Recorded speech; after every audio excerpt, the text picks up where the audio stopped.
First Contact Protocol. The following events were recorded in the official First Contact archives of the Galactic Alliance, dated Cycle 24-37-8. The Harbinger's cargo hold creaked under the strain of its latest shipment. 50,000 standard human survival kits, bound for the colony worlds of the Outer Rim. Captain Sarah Chen stood at the viewport, watching distant stars streak by as her ship cruised through the depths of space. The manifest made her smile. Other species always seemed baffled by what humans considered essential survival gear. "Captain, we're picking up an unusual signal," Operations Officer Rodriguez announced from his station. "It's not matching any known emergency frequencies, but the pattern suggests distress." Sarah straightened her jacket. "Show me." The holographic display flickered to life, showing a small vessel drifting in the void. Its design was unlike anything in their database, all smooth curves and iridescent surfaces that seemed to shift color as they watched. More importantly, it was clearly damaged, with visible breaches along its port side. Life signs. 4, but they're faint. The ship's atmosphere is failing. Sarah didn't hesitate. "Bring us alongside. Prep the emergency docking collar." As they drew closer, the alien ship's elegant design became more apparent.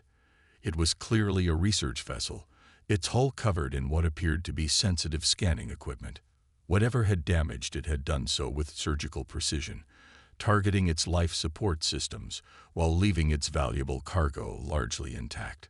The docking procedure took 20 tense minutes. When the airlock finally cycled, Sarah led the rescue team herself. The interior of the alien vessel was a study in efficient design, with every surface serving multiple purposes. But what caught her attention were the storage units lining the walls, each one marked with symbols that her translator identified as emergency survival equipment.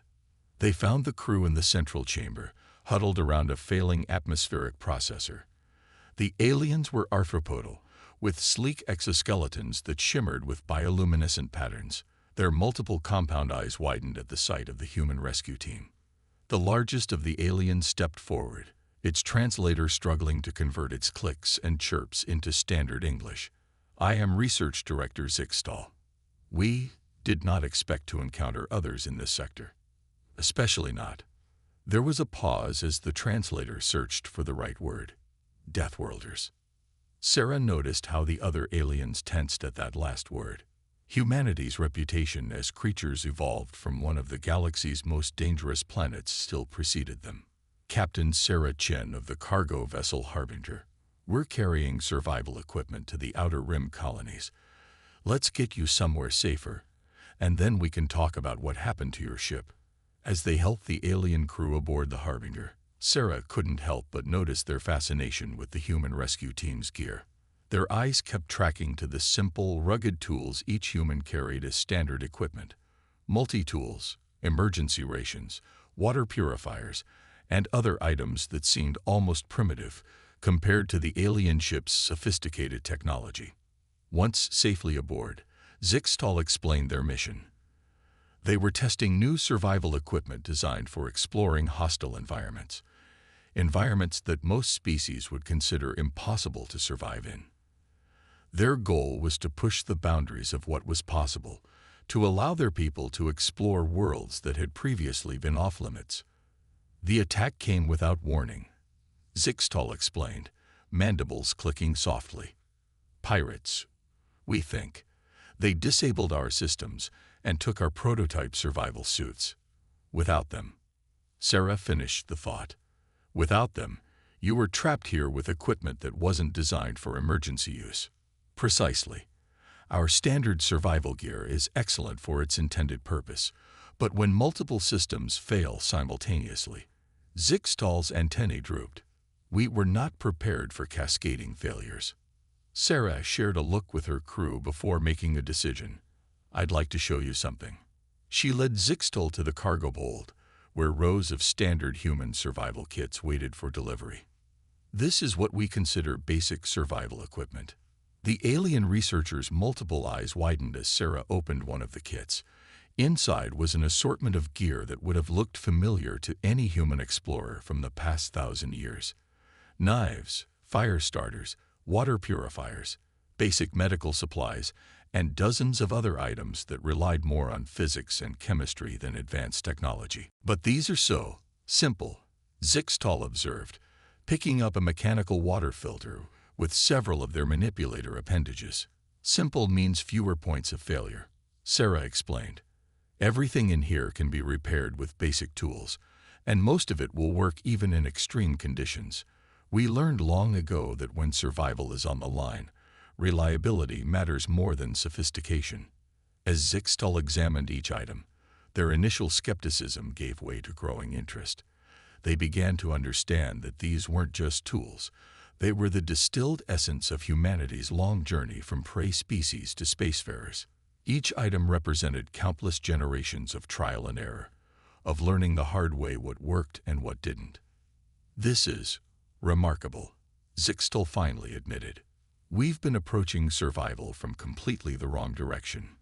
We've been trying to build technology to shield us from hostile environments, but you've developed ways to work with them instead. Sarah smiled. Different approaches for different evolutionary histories. But maybe there's something we can learn from each other. As the Harbinger changed course to the nearest station, where Zixtal's crew could arrange transport home, Sarah couldn't help but think about the implications of this encounter. Humans had always seen their Deathworld origins as something that set them apart from the galactic community. But maybe, just maybe, it was also something that could bring them closer together. The simple tools in those survival kits represented more than just emergency gear. They were a bridge between species, a way to share the hard-won wisdom of survival that humanity had gained through millennia of evolution on an unforgiving world.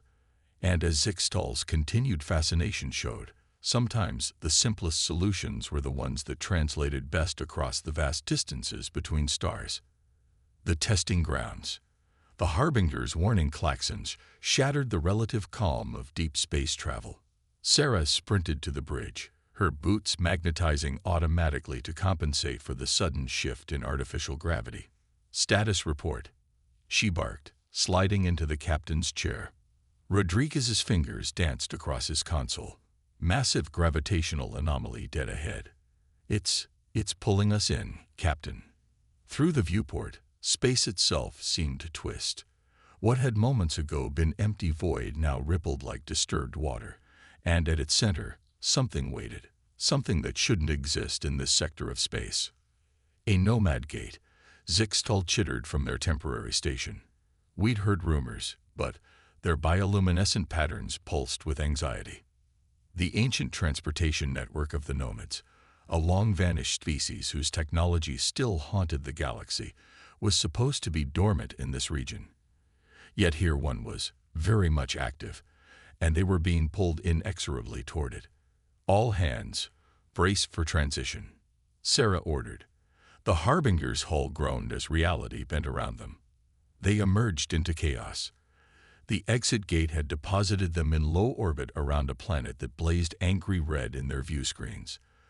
The atmosphere was thick with storms that crackled with constant lightning, and the surface temperature readings were off the charts.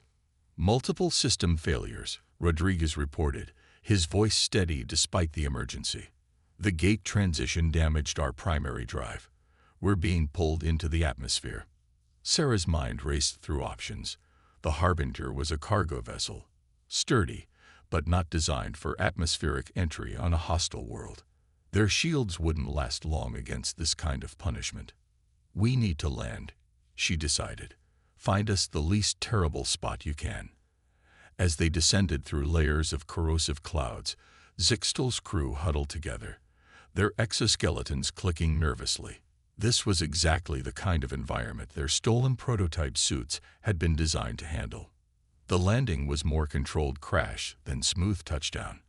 They came to rest in a valley between towering mountains of black glass, the ship's hull creaking ominously as it cooled. External atmosphere is primarily sulfur dioxide, Rodriguez reported. Temperature outside is hovering around 150 degrees Celsius. The good news is we're intact. The bad news is, He gestured at the readings. Everything else. Sarah turned to Zixtal. I don't suppose your people have any experience with environments like this. The alien researcher's antennae drooped. This is beyond our capabilities. Even our most advanced environmental suits couldn't handle these conditions for long. Sarah allowed herself a grim smile. Then I guess it's time to show you what human survival gear can do. From the cargo hold, they retrieved the standard human survival kits. Each one contained gear that looked absurdly primitive next to the aliens' sophisticated equipment, but Sarah knew better. Everything in these kits had been tested in conditions just as harsh as these. The first rule of survival, Sarah explained, as she helped Zixtal's crew into modified emergency suits, is to work with the environment, not against it. We can't fight these conditions. We have to adapt to them. The alien crew watched in fascination as the humans demonstrated how to layer their protection. The outer layer was a simple reflective coating that bounced away most of the heat. Underneath, chemical cooling packs worked without power, using basic thermodynamics to maintain a survivable temperature. Every piece of equipment was mechanical, requiring no power source that could fail. But how will we repair the ship? Zixtal asked. Our tools require precise environmental conditions to function. Sarah unpacked what looked like ancient hand tools, wrenches, hammers, and mechanical diagnostic equipment that could have been recognized by a mechanic from centuries ago. Sometimes the old ways are the best ways. These tools were designed for Earth's deep-sea thermal vents. This environment isn't so different. Over the next several hours, they worked in shifts to repair the Harbinger's critical systems. The alien crew learned quickly, their natural dexterity making them excellent at handling tools once they got past their initial skepticism of such primitive equipment. They discovered that the Black Glass Mountains contained high concentrations of rare minerals, exactly the kind of thing pirates would kill for. The Nomad Gate's activation hadn't been an accident. Someone had wanted to strand ships here. Look at this, Rodriguez called out during one repair session. He'd found markings etched into the valley wall. Definitely artificial, definitely old. We're not the first ones to end up here. Sarah studied the markings. They told a story of other crashes, other survivors. Some had made it off this hell world. Others hadn't. But each had left knowledge behind. About the environment. About survival techniques that worked. About the resources available. Your species, Zixtal observed, their voice filled with new respect. You don't just survive. You learn. You adapt. You leave knowledge for others. Sarah nodded. That's the most important tool in any survival kit. The accumulated wisdom of those who came before. Everything else is just hardware. As they worked to get the Harbinger space-worthy again, Sarah could see the change in their alien guests. They were starting to understand why humans approached survival the way they did. It wasn't about having the most advanced technology. It was about having the right tools for the job, understanding your environment, and most importantly, being ready to adapt. Hidden truths. The third day on the Hell World brought new challenges. The Harbinger's external sensors detected movement in the valleys beyond their landing site. Something was alive down here, something that had adapted to this murderous environment. Impossible, Zixtal declared, all four hands working the sensor controls. No carbon-based life could survive these conditions. The atmospheric composition alone. Life finds a way, Sarah replied, checking the charge on her rescue laser. We evolved on a planet that was trying to kill us every step of the way. Makes you look at impossible differently. They organized a scouting party, 2 humans and 2 of Zixtal's crew, each equipped with modified survival gear. The aliens had finally started to trust the seemingly primitive human equipment, especially after their own sophisticated sensors had failed in the corrosive atmosphere. As they crested a ridge of black glass, the valley below revealed its secrets. Structures rose from the sulfurous haze. Not random formations, but deliberate construction. The architecture was unlike anything in either species' databases, all spiraling towers and bridges that seemed to catch and channel the constant lightning strikes. The nomads, Zixtol, breathed, their bioluminescence flickering with excitement. This must have been one of their research stations. The pirates who activated the gate. They must have found something here. Sarah studied the ancient city through thermal imaging. Those buildings are still drawing power from somewhere. The lightning. They're using it. Converting it somehow. A shadow moved through the structures below. Something large. Something that undulated in ways that made human instincts scream danger. The aliens froze, their natural fight-or-flight response paralyzed by the sight. But Sarah was already moving, guiding them to cover behind a crystalline formation. Millions of years of evolution on a predator-filled world had honed human reactions to threats. You didn't survive on Earth by freezing in place. What we're seeing shouldn't exist, one of Zixtol's crew whispered, mandibles clicking rapidly. Our entire understanding of xenobiology. Sometimes understanding has to take a back seat to survival. Sarah cut in. Right now, we need to focus on getting back to the ship. We can revolutionize science later. But as they retreated, Sarah noticed something odd about the creature's movements. It wasn't random. It was patrolling.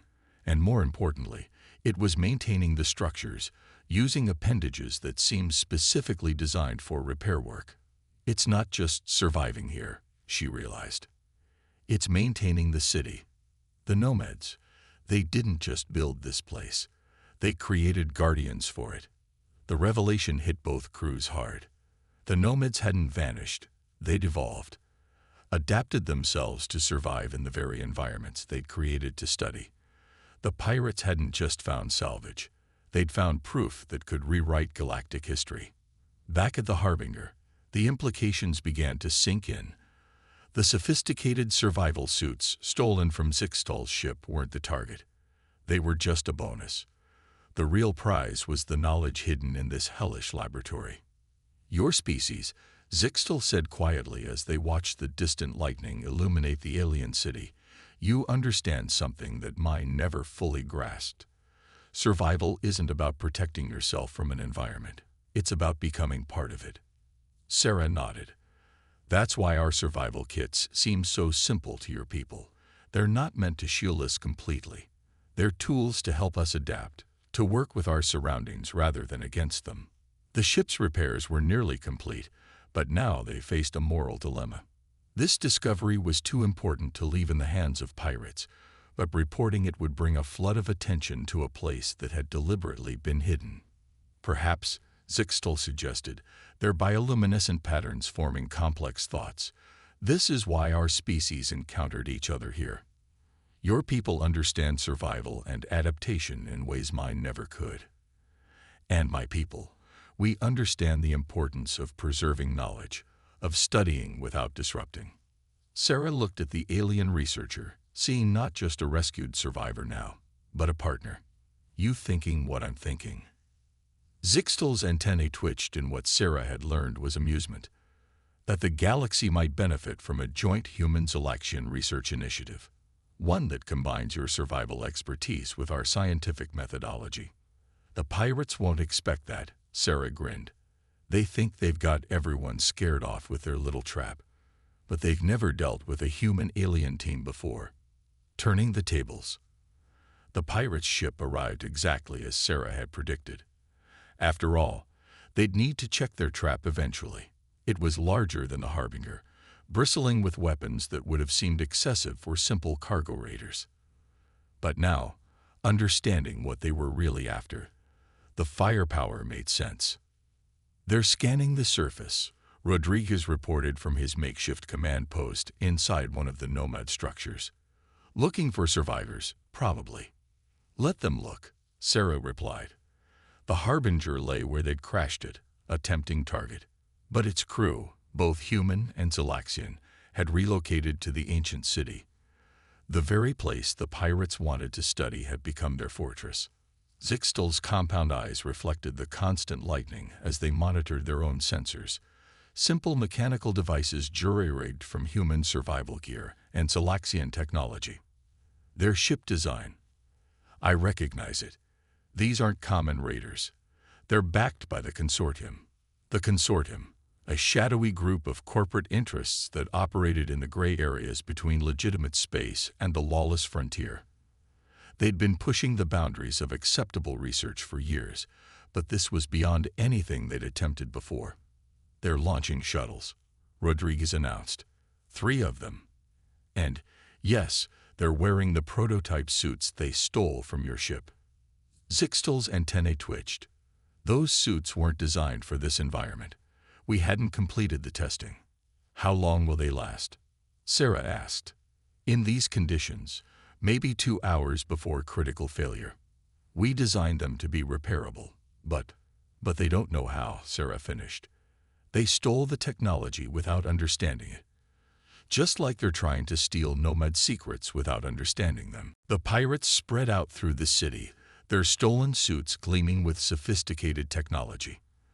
They moved with the confidence of predators, unaware that they were being watched not just by the hidden crews, but by the city's ancient guardians.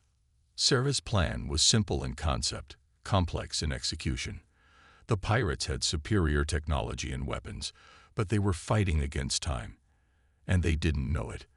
Every minute they spent searching brought them closer to suit failure. The human Zalaxian team had spent days studying the city's layout, understanding how the nomads had used the hostile environment to their advantage. Now they put that knowledge to use. They started small. A shifted piece of debris here, a triggered power surge there. Nothing obvious, just enough to separate the pirates, to make them waste energy and time investigating what seemed like equipment malfunctions. "Look at their movements," Zixtal observed. "They're getting nervous. The suits are starting to show signs of stress." The pirates' confident stride had become cautious. Their sophisticated sensors were being overwhelmed by the constant electrical activity, forcing them to rely on visual scanning. And in the perpetual stormlight, shadows could hide anything. One of the pirates reached up to adjust his suit's environmental controls. A telling gesture. The systems were starting to fail, just as Zixtal had predicted. The pirates' cursing came clearly through their monitored communications. "Now," Sarah commanded. The trap was elegantly simple. They didn't attack the pirates directly. They didn't have to. Instead, they triggered the city's ancient maintenance protocols. The Guardians, those strange creatures they'd first seen as threats, emerged from their hiding places. The pirates' reactions revealed everything about them. They opened fire immediately, their energy weapons creating spectacular but ultimately useless light shows. The Guardians, evolved to survive in this environment, were unaffected. "Their suits are hitting critical," Zixtal reported, monitoring the failing stolen technology. "They have to return to their ship now, or..." The pirates reached the same conclusion. They began a hasty retreat, only to find their path back to the shuttles blocked by more Guardians. Not attacking, just hurting them. "Time to introduce ourselves," Sarah said, stepping out onto one of the higher bridges. Her simple but effective survival suit was a stark contrast to the pirates' failing stolen technology. The pirates' leader looked up, weapon raised, then froze as he saw humans and Zalaxians standing together, comfortable in their primitive gear, while his own sophisticated suit screamed warnings at him. "You have about 10 minutes before total suit failure," Sarah called down. "We can help you survive this environment, or you can take your chances with them." She gestured at the Guardians. The choice was really no choice at all. One by one, the pirates surrendered. The human survival kits, designed for emergencies just like this, had enough spare gear to keep everyone alive. As they secured the pirates, Zixtal approached Sarah. "You knew, didn't you? You knew they'd defeat themselves." Sarah nodded. "The most dangerous thing in survival situations isn't the environment. It's overconfidence. Thinking that better technology always means better chances. Evolution of understanding." 3 months later, Sarah stood before the Galactic Council, her dress uniform feeling stiff and formal after weeks in survival gear. Beside her, Zixtal's exoskeleton gleamed with ceremonial markings, their bioluminescence pattern indicating pride and anticipation. The chamber was packed with representatives from dozens of species, all drawn by the implications of what they'd discovered. The consortium's attempted theft had inadvertently exposed one of the galaxy's greatest secrets and forced a revaluation of how different species approached survival. The Nomad installation remains active, Sarah reported, her voice carrying through the vast chamber. But more importantly, it represents something we've all overlooked: the possibility that adaptation, not isolation, is the key to exploring our galaxy's harshest environments. Holoprojections showed the ancient city, its strange guardians now recognized as the descendants of the nomads themselves. They hadn't vanished. They'd evolved, choosing to become something new rather than remain limited by their original form. Our joint human selection research team has already made significant breakthroughs, Zixtal continued. By combining our species' approaches to survival, we've developed new methodologies that are both more effective and more sustainable. The evidence was compelling. The Zelaxians' sophisticated environmental suits, when modified with principles from human survival gear, proved more reliable and adaptable. Meanwhile, human exploration teams equipped with Zelaxian sensor technology were pushing into environments they'd never before considered accessible. But the most valuable discovery, Sarah added, isn't technological at all. It's philosophical. She paused, making eye contact with various council members. We've been thinking about survival wrong. It's not about conquering hostile environments or shielding ourselves from them. It's about understanding them, adapting to them, becoming part of them. The council chamber erupted in discussion. Some representatives argued that this approach was too dangerous, too unpredictable. Others saw the potential, not just for exploration, but for colonization of worlds previously considered uninhabitable. Consider this, Zixtal addressed the doubters. Humans, whom many of us dismissed as primitive because of their reliance on simple tools, have survived and thrived on one of the galaxy's most challenging worlds. Not through superior technology, but through adaptation and understanding. Perhaps it's time we learned from them. Sarah smiled, remembering their time on the Hell World. And perhaps it's time we humans learned that sometimes the best adaptation is accepting help from others who see things differently. The Council's decision was unanimous. The Human Selection Research Initiative would receive full funding and support. The Nomad installation would be protected, its guardians recognized as a sentient species with full rights under galactic law. And most importantly, a new approach to survival gear and exploration protocols would be implemented across the galaxy. As they left the council chamber, Sarah turned to Zixtal. You know, when I first loaded those survival kits onto the Harbinger, I never imagined they'd lead to this. Zixtal's antennae waved in amusement. And I never imagined that being attacked by pirates would end up advancing our understanding of survival by centuries. Life, it seems, finds unexpected ways to evolve. Speaking of evolution, Sarah grinned. Wait until they see what we've done with those prototype suits of yours. Combining them with our primitive survival gear principles will change everything, Zixtal finished. Though I suspect the real change has already happened. They gestured at the mixed crew of humans and Zelaxians waiting for them, all wearing the new hybrid survival gear they'd developed together. Sarah nodded. The real evolution hadn't been in their technology or their methods, but in their understanding. Survival wasn't just about having the right tools or the most advanced equipment. It was about adaptation, cooperation, and the wisdom to know when to hold on to old ways and when to embrace new ones. As they boarded their ship for their next mission, Sarah thought about the standard human survival kit that had started it all. It would need updating now, not to make it more advanced, but to incorporate the wisdom of other species who had found their own ways to survive in a dangerous galaxy. After all, the most essential survival tool wasn't any piece of equipment. It was the ability to learn, to adapt, and to recognize that sometimes the best way to survive was to evolve together. End of record. First Contact Archives, Cycle 2437-8. Addendum.